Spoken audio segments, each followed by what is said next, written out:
Hello बच्चों, कैसे हो आप सभी लोग। आई होप आप लोग बहुत अच्छे होंगे। और आज हम सर्वनाम पढ़ाने वाले हैं। कल हम लोगों ने कारक के बारे में पढ़ा था और वो 9वीं क्लास थी और आज 10वीं क्लास है और आज हम लोग सर्वनाम के बारे में पढ़ेंगे। तो आइए देखते हैं। आप लोग बने रहिए पूरे वीडियो तक, आप लोग को बहुत अच्छे से समझ में आएगा और ये पेट के लिए बहुत इम्पॉर्टेंट है। तो इसकी परिभाषा देखते हैं सर्वनाम की। वह शब्द जो किसी संज्ञा के स्थान पर प्रयुक्त किए जाते हैं सर्वनाम कहलाते हैं। वह शब्द जो कि संज्ञा के स्थान पर प्रयोग किए जाते हैं तो वो सर्वनाम कहलाते हैं। तो इसका एग्जाम्पल देखते हैं, जैसे यह, वह, वह, हम आदि। ये सब सर्वनाम के एग्जाम्पल हैं जो संज्ञा के स्थान पर प्रयोग किए जाते हैं। जैसे हम लोग कहते हैं कि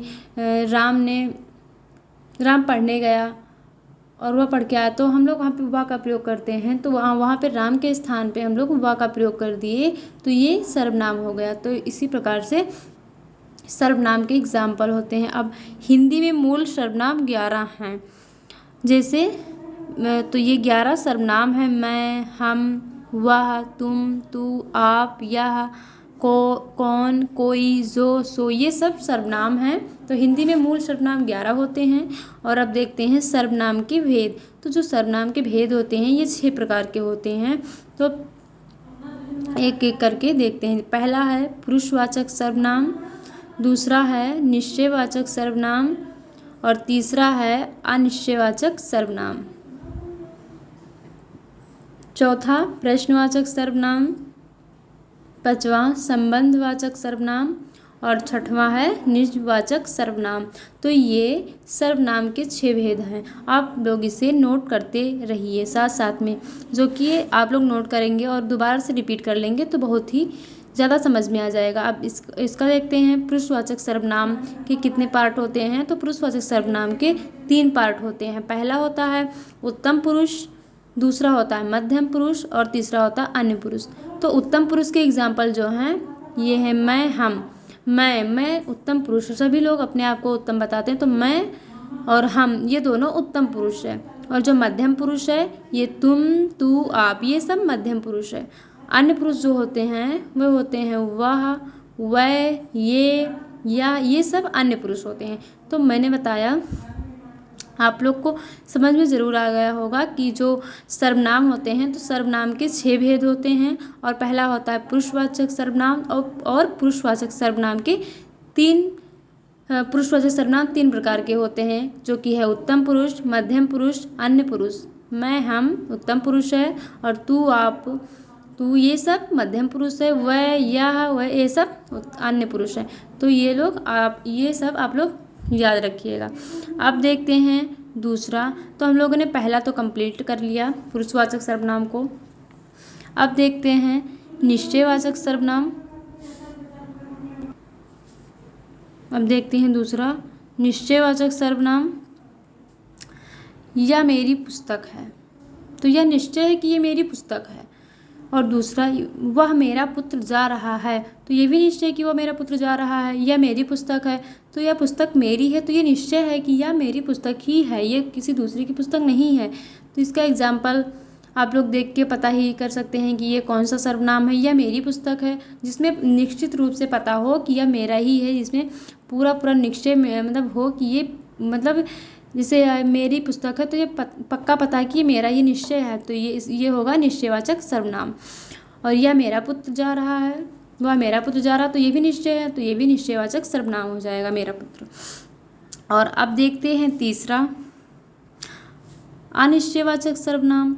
अनिश्चयवाचक सर्वनाम, तो इसका एग्जाम्पल देखते हैं। जो अनिश्चय हो मतलब कोई पता ना हो, कोई किसी की आने की मतलब ये सब कोई क्लियर ना हो, उसे हम लोग अनिश्चयवाचक बोल देते हैं। जैसे दरवाजे पर कोई खड़ा है, तो दरवाजे पर कौन खड़ा है ये नहीं पता है, ये निश्चय नहीं है कि कौन है, बस ये पता है कि दरवाजे पर कोई खड़ा है, तो ये अनिश्चयवाचक हो जाएगा। जैसे कोई लिखा है, कोई है, ये नहीं पता है कौन है, क्या चीज़ है, तो ये सब नहीं पता है, तो ये हो जाएगा अनिश्चयवाचक सर्वनाम।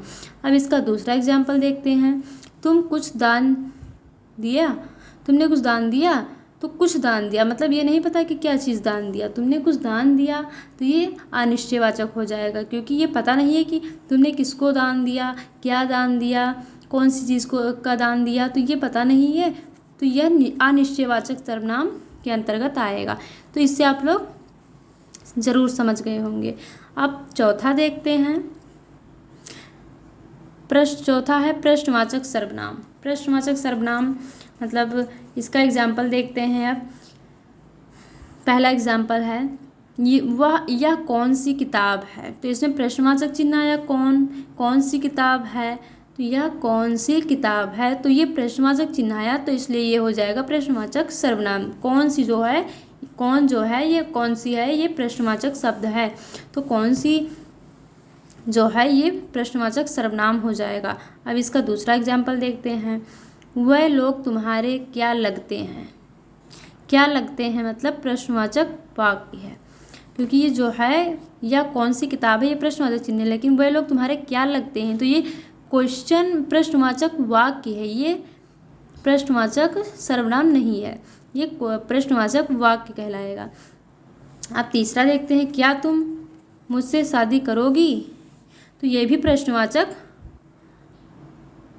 वाक्य है, इसे हम लोग प्रश्नवाचक सर्वनाम नहीं बोल सकते हैं, क्योंकि ये क्या पहले ये क्वेश्चन कर रहा है, मतलब तुम्हें आंसर बताना है, तो ये प्रश्नवाचक वाक्य कहलाएगा, ये प्रश्नवाचक सर्वनाम नहीं कहलाएगा, तो हम लोग इसे प्रश्नवाचक वाक्य कहेंगे।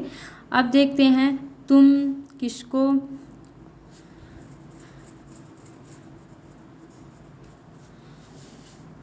प्रश्नवाचक सर्वनाम होते हैं ये, तो ये एग्जाम्पल आप लोग देख लिए हैं। और जो इस तरह के होते हैं, अगर कोई कहीं भी क्वेश्चन करते हुए वाक्य हों, वो प्रश्नवाचक वाक्य होते हैं। अगर ये कौन सी किताब है, ये कौन सी जगह है, अगर ये सब हो तो ये प्रश्नवाचक सर्वनाम होते हैं। अब देखते हैं 5वां नंबर, संबंधवाचक कारक। संबंधवाचक सर्वनाम, तो संबंधवाचक सर्वनाम देखते हैं। इसका पहला एग्जाम्पल है, दूध बहुत ही स्वादिष्ट पेय है जिससे मिठाइयाँ भी बनती है। तो ये तो पता है कि दूध बहुत ही स्वादिष्ट पेय है जिससे मिठाइयाँ बनती है, तो जिससे मतलब यहाँ पे दूध, जैसे हम लोगों ने लिखा गाय दूध देती है और गाय हमारी माता है, गाय के 4 पैर होते हैं, तो यहाँ पे हम लोग हर मतलब निबंध जब लिखते हैं तो ये नहीं लिखते हैं ना कि गाय की होती है, वो लिखते हैं गाय एक पालतू पशु है या गाय दूध देती है, ये तो इस प्रकार से ये सर्वनाम होते हैं, क्योंकि संज्ञा के स्थान पर प्रयोग किए जाते हैं तो उसे हम लोग सर्वनाम कहते हैं। तो यही होता है। जैसे दूध बहुत ही स्वादिष्ट पेय है जिससे मिठाइयाँ बनती है, ऐसा नहीं कि दूध से मिठाइयाँ बनती है, ये भी तो लिख सकते हैं, लेकिन जिससे जो आया ये संबंधवाचक सर्वनाम है, इसका संबंध दूध से है, तो दूध बहुत ही स्वादिष्ट पेय है जिससे मिठाइयाँ बनती है, तो जिससे है जो है ये संबंधवाचक सर्वनाम है। तो आप लोग इसे समझ जाइए कि कहीं पर भी अगर एक स्थान पर संज्ञा आया हो, अगर दूसरे जगह पे सर्वनाम आया हो, तो वो समझ जाइए कि वो संबंधवाचक सर्वनाम होगा। तो आप लोग इसे नहीं भूलेंगे, अब तो याद ही हो गया होगा, बहुत सिंपल है।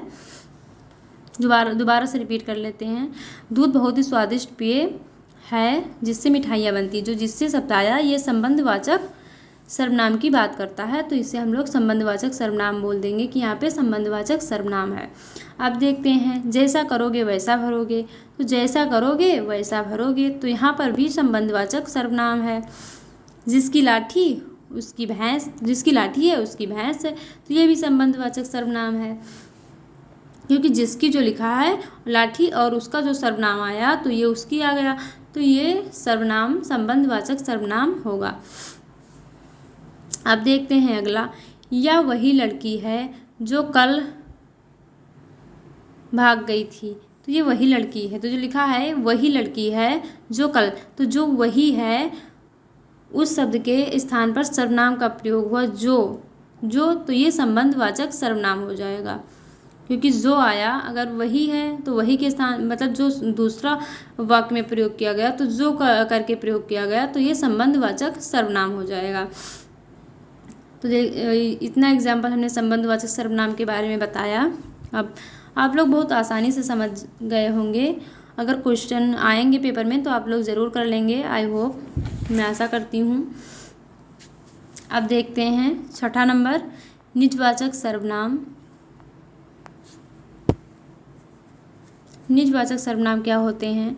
तो जो निजवाचक सर्वनाम होते हैं, जिस सर्वनाम में निजता का बोध होता है उसे निजवाचक सर्वनाम कहते हैं। जिसमें निजता का बोध होता है, निजता का, उसे निजवाचक सर्वनाम बोल देते हैं। तो जैसे इसमें मुख्यतः शब्द आते हैं, तो इसमें जो मुख्यतः निजवाचक सर्वनाम में जो शब्द आते हैं मुख्यतः वो होते हैं जैसे आप, कामा स्वयं, कामा अपने आप, खुद आदि शब्द आते हैं। तो निजता सर्वनाम में ये सब शब्द अवश्य आते हैं, जैसे अपने आप, स्वयं, खुद आदि ये शब्द ज़रूर आते हैं, ज़रूर देखने को मिलेंगे निजवाचक सर्वनाम में। और प्रश्नवाचक सर्वनाम, प्रश्नवाचक सर्वनाम क्या होते हैं? तो प्रश्नवाचक सर्वनाम होते हैं मैं इस काम को कर लूँगा, तो मैं इस काम को कर लूँगा, मैं इस काम कर लूँगा, तो ये प्रश्नवाचक सर्वनाम होते हैं।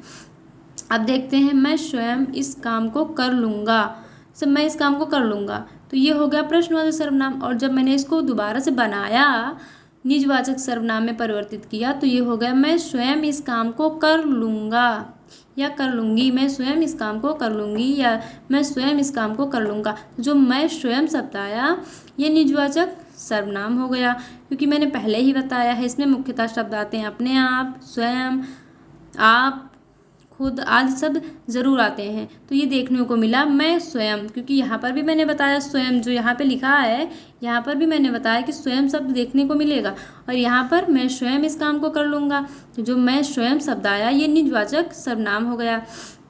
अब देखते हैं अगला, मोदी जी स्वयं लखनऊ जाकर देखेंगे। तो क्या मोदी जी स्वयं लखनऊ जाकर देखेंगे? तो जो ये मोदी जी स्वयं लिखा है ये संज्ञा हो गया, क्योंकि मोदी जी जो हैं वो संज्ञा हो गया। अगर यहाँ पर कुछ और लिखा होता तो वो सर्वनाम माना जाता।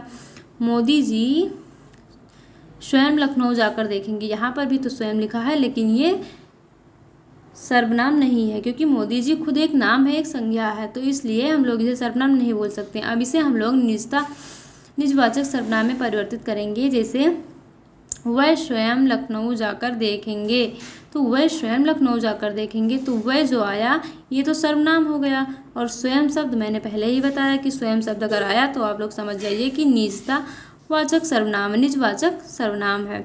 तो वह स्वयं लखनऊ जाकर देखेंगे, तो ये कौन सा सर्वनाम है? तो ये निजवाचक सर्वनाम है। तुम खुद वहाँ जाकर देखोगे, तो तुम खुद और खुद जो है ये भी शब्द देखने को मिलता है, मैंने पहले ही बताया है, क्योंकि खुद, स्वयं, ये दोनों शब्द का मैंने एग्जाम्पल दिया, और कई सारे शब्द हैं जिसका आप लोग खुद से एग्जाम्पल देख सकते हैं या बनाकर लिख सकते हैं। जैसे तुम खुद वहाँ जाकर देखोगे, तो तुम खुद वहाँ जाकर देखोगे मतलब तुम और खुद शब्द आया, तो ये निजवाचक सर्वनाम है। तो एक बार फिर से रिपीट करते हैं निजवाचक सर्वनाम, क्योंकि अगर आप लोग को समझ में ना आया हो तो कमेंट करके ज़रूर बताना। मैं फिर से रिपीट करूँगी, कोई भी शब्द जिस सर्वनाम में निजता का बोध होता है उसे निजवाचक सर्वनाम कहते हैं। पहला तो ये हो गया, और इसमें जो मुख्यतः शब्द आते हैं ये आप, स्वयं, अपने आप, खुद आदि शब्द ज़रूर आते हैं, और ये देखने को मिलेंगे। अगर ये देखने को मिलते हैं शब्द तो वो निजवाचक सर्वनाम ही होगा। प्रश्नवाचक शब्द जैसे मैं कल काम कर लूँगा, तो मैं इस काम को कल कर लूँगा, तो मैं स्वयं इस काम को कर लूँगा, तो ये निजवाचक हो गया, क्योंकि स्वयं शब्द आया। मोदी जी स्वयं लखनऊ जाकर देखेंगे, तो मोदी जी स्वयं ये एक संज्ञा हो गया, तो यहाँ पे हम लोग सर्वनाम का प्रयोग करेंगे, वह स्वयं लखनऊ जाकर देखेंगे, तो वह स्वयं शब्द आया, तो ये निजवाचक सर्वनाम हो गया। तुम खुद वहाँ जाकर देखोगे, तो तुम खुद शब्द जो आया ये भी सर्वनाम हो गया, तो जो खुद शब्द आया ये भी सर्वनाम हो गया, तो ये तुम खुद निजवाचक सर्वनाम हो गया। तो ये निजवाचक सर्वनाम आप लोग को समझ में आ गया होगा, और आज की टॉपिक सर्वनाम थी जो आप लोग को अच्छे से समझ में आ गई होगी, मैं इस आशा करती हूँ। अगर आपको वीडियो अच्छी लगी हो तो लाइक करें और चैनल को सब्सक्राइब करें, क्योंकि आज के लिए इतना ही। मिलती हैं अगली वीडियो में, और अगर कुछ भी कोई भी टॉपिक आपको समझ में ना आया हो तो कमेंट करके ज़रूर पूछिए, मैं ज़रूर बताऊँगी। और आज के लिए इतना ही, मिलते हैं अगली वीडियो में। अगर वीडियो अच्छी लगी हो तो लाइक करें और चैनल को सब्सक्राइब करें। तब तक के लिए जय हिंद, जय भारत।